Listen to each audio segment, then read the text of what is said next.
Pasca pergantian rumput November lalu, Stadion Gelora Sriwijaya Jakabaring Palembang tinggal melakukan proses perawatan, mulai pemupukan serta penyiraman rutin. Sebelum digunakan di Piala Dunia U20 tahun depan, lapangan Stadion GSC yang baru harus diuji kelayakannya. Lapangan GSC akan melalui tes uji pantul yang rencananya dilakukan awal tahun 2021 nanti.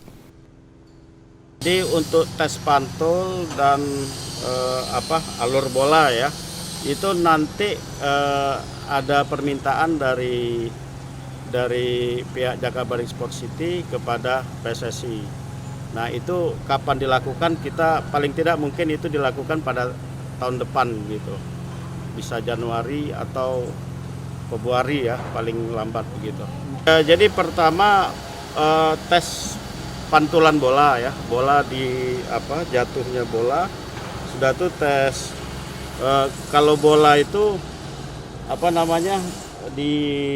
ditendang, bagaimana alur bola itu, apakah dia zigzag, apakah dia lurus begitu. Stadion GSC Palembang merupakan salah satu stadion yang ditunjuk FIFA dan PSSI sebagai tuan rumah penyelenggara Piala Dunia U20 tahun 2021 nanti. Nur Muhammad, Kompas TV Palembang, Sumatera Selatan.